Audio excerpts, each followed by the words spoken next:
তৃতীয় শ্রেণীর ঢেউয়ের তালে তালে গল্পের বাংলা প্রশ্ন উত্তরের আজ দ্বিতীয় পর্ব।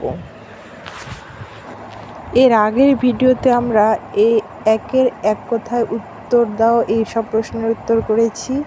তারপর 2-এর শূন্যস্থান পূরণ করো এসব উত্তরও সম্পূর্ণ হয়েছে।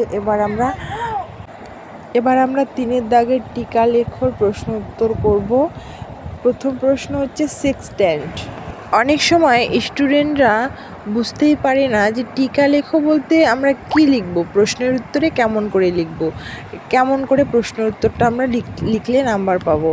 কিন্তু টিকা লেখো বলতে যে সম্পর্কে তোমাদের লিখতে বলবে সেই সম্পর্কে তুমি 2-4 কথা ভালোভাবে লিখবে। মানে ওই জিনিসটা কি, ওর নাম কি, বা ওর কাজ কি, বা ও কোথায়, এই সমস্ত ব্যাপারে 2-4 কথা লিখতে হয়। তো প্রথম প্রশ্ন হচ্ছে সেক্সট্যান্ট। সেক্সট্যান্ট বলতে এক প্রকার বিশেষ যন্ত্র যার সাহায্যে সূর্য ও অন্যান্য নক্ষত্রের কৌণিক উচ্চতা মাপা হয়। সমুদ্র অভিযানকারীরা এই যন্ত্রের সাহায্যে দিক নির্ণয় করতে পারে, সেই জন্য অভিযাত্রীদের কাছে এই যন্ত্রটির খুব গুরুত্ব আছে।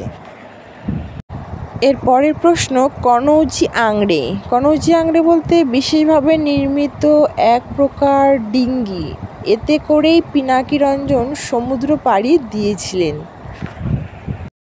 চিড়িয়াখানা। চিড়িয়াখানায় বন্য পশু পাখি ও সরীসৃপদের বিশেষ যত্ন সহকারে খাঁচায় অথবা ঘেরা জায়গায় রেখে দেওয়া হয়।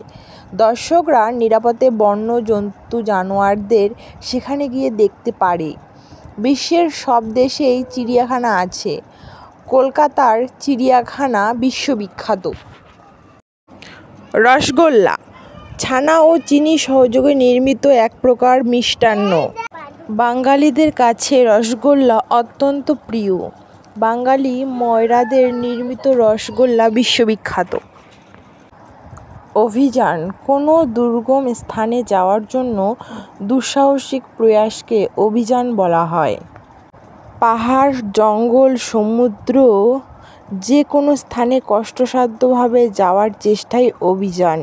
একটা সামান্য ডিঙ্গি করে কলকাতা থেকে আন্দামান যাওয়া প্রচণ্ড দুঃসাহসিকতার কাজ।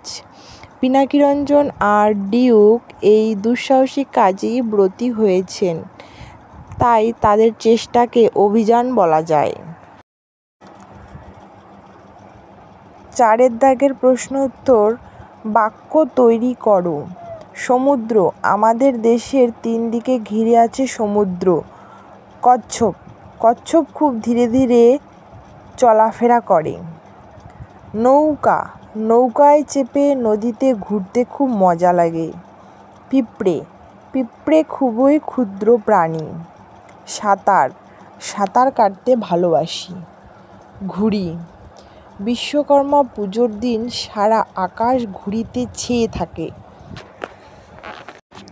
5-এর দাগের বিপরীতার্থক শব্দটি লেখো। বিরাটের বিপরীত ক্ষুদ্র। পেছনে বিপরীত সামনে। বন্ধর বিপরীত খোলা। ঠিক এর বিপরীত ভুল। দিনের বিপরীত রাত।